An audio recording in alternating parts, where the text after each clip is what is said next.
We're going to dive a little bit deeper into all of this with France 24's Angela Diffley, who joins me on set. Angela, let's get back to this referee story. So this Somalian referee was refused entry. Was it just because of the travel ban?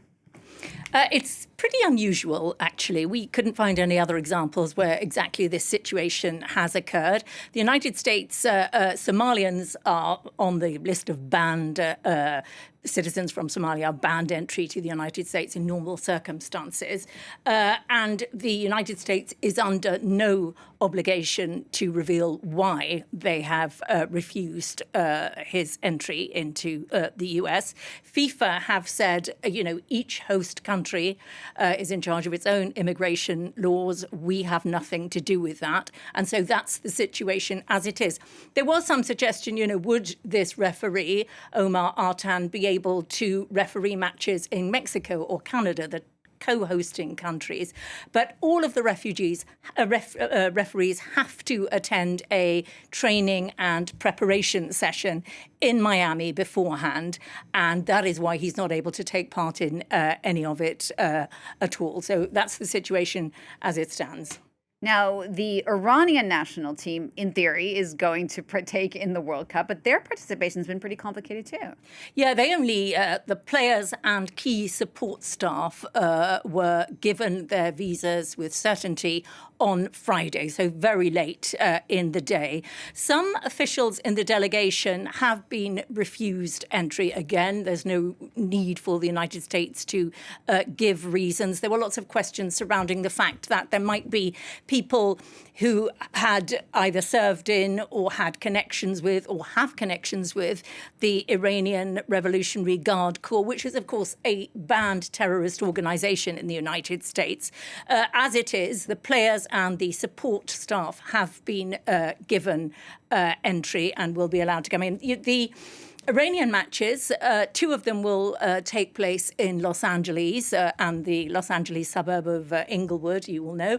Anyone who's been to Los Angeles knows there is a very, very significant Iranian community in the Los Angeles area, and many of them there from the time of the Shah. Not all fans of the current regime, in fact, almost systematically not fans of the current regime, but two of the matches that Iran is playing will be in that area, the other one up in Seattle. There is even a possibility that at the knockout stage of the World Cup, Iran could find itself playing the United States. It wouldn't be the first time we've had one of these very tense, unusual matchings in a World Cup. Will certainly be symbolic. Now, of course, not just players coming in, not just teams, but fans from all over the world. Are they facing the same kind of problems?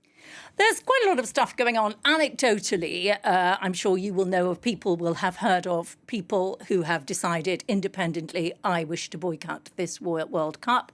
I am protesting against Donald Trump's immigration policies, which I do not approve of, or I do not approve of Donald Trump. Anecdotally, there's a lot of that on social media, people saying they simply don't wish to go.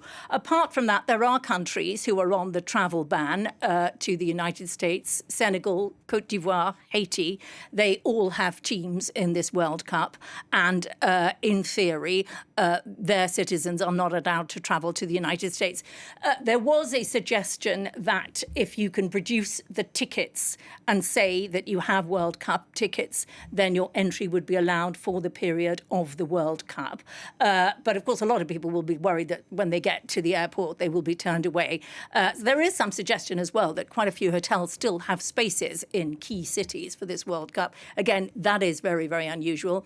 The Iranian semi-official state media are saying today that Iran's group of tickets for fans has been revoked. Now, it's unclear how many of those were sold. Some tickets were sold to Iranians in the United States, not fans of the regime again.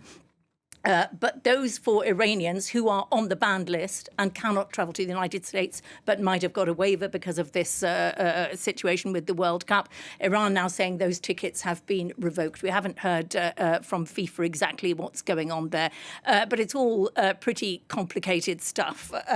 Then, of course, you have the situation that when in the last World Cup in 2022 in Qatar, not all Iranians, there was quite a split over whether Iranian people supported their national team, because that was at the height of the Masa Amini demonstrations. And there was quite a bit of pressure on some of the Iranian national team players to show support for the women's struggle behind Masa Amini after her death in custody. That was a controversial time. Iranians weren't fully behind their football team. We absolutely do not know how the situation of war following a bloody crackdown in January, what that will mean for Iranians. Will they pull together behind their national team? We will see.